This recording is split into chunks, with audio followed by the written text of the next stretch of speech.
আসসালামু আলাইকুম। আশা করি আপনারা সবাই ভালো আছেন। আমি আপনাদের কিছু কথা বলার জন্য আসছি। আমি বিগত ৬ মাস হয়েছে ঢাকা শহরে আসছি। ঢাকা শহরে আসা ৩ মাস আমি আমার ভাইয়ের বাসায় বইসা ছিলাম।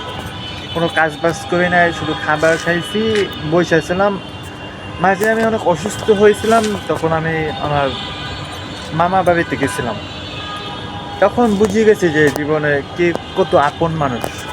মা আপন না মামা আপন, সবচেয়ে বেশি কে আপন তখন আমি কিছুটা বুঝছি। এখন সবাই তো আপন, কিন্তু সবাই নিজ স্বার্থে আপন, নিজের স্বার্থে আপন। তখন আমি বুঝে গেছি, তখন আমি অনেক চেষ্টা করছি ছোটো একটা কাজ পাওয়ার জন্য, একটা পিওনি চাকরি পাওয়ার জন্য। তখন আমি অনেক জায়গায় অ্যাপ্লাই করছি, অনেক আমার হয়তো বা আমার যোগ্যতা নেই, আমি তো ছোটো পিওন পোস্টে চাকরি। তখন আমি কী করতাম, আমি অনেক জায়গায় অ্যাপ্লাই দিচ্ছি, আমাকে কেউ গ্রহণ করে নেয়, আমাকে কেউ চায় না। তারপর করতে করতে করতে করতে একদিন আমার একটা চাকরি হয়ে গেল পিওন পোস্টে। আমি চাকরিতে জয়েন দিছি, কিন্তু সুখী হইতে পারলাম না চাকরিতে।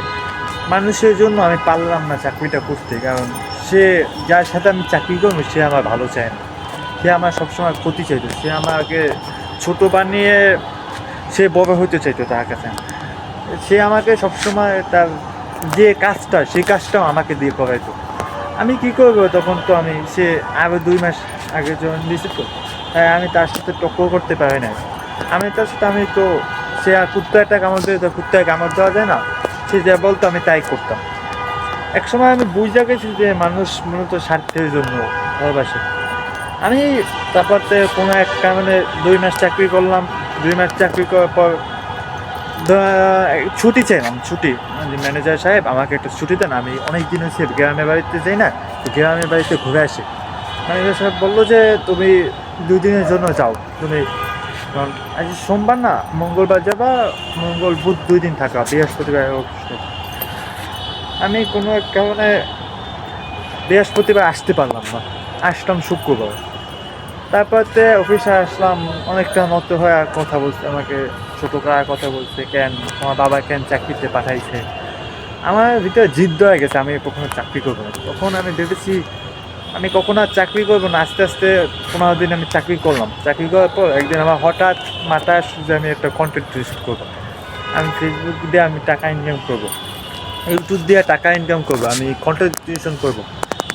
আমি তখন আমার মাথায় আসছে, তো ফার্স্ট আসছে, তো তখন আমি ভিডিও করতে পারি না। তখন ভাবতাম একটা ফোনের জন্য, একটা আইফোনের জন্য আমি এখন অপেক্ষা করি। এখন যে আমি ফোনটাতে ভিডিও করতেছি, এটা হলো অ্যান্ড্রয়েড। এই ফোনে ক্যামেরা হয়তো বা আমার আফসোস, একটা মাইক্রোফোন নাই, একটা আইফোন নাই। সবচেয়ে বড় কষ্ট হলো একটা আইফোন নেই। তখন আমি ভাবতাম একটা আইফোন হলে ভিডিও করবো, তবে এখানে আমি যদি আইফোনে ভিডিও করি তখন আমার অলসতা বেজে যায়। তাই আমি এখন থেকেই ভিডিও করছি, সবাই আমাকে সাপোর্ট করবেন।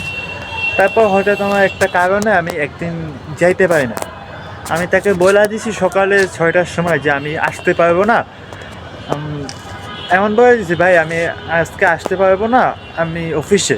সে আমাকে বলে দিচ্ছে যে বিদ্যায় দিচ্ছে যে তোমার আসতে হবে না, কাল থেকে তোমার আসতে হবে না।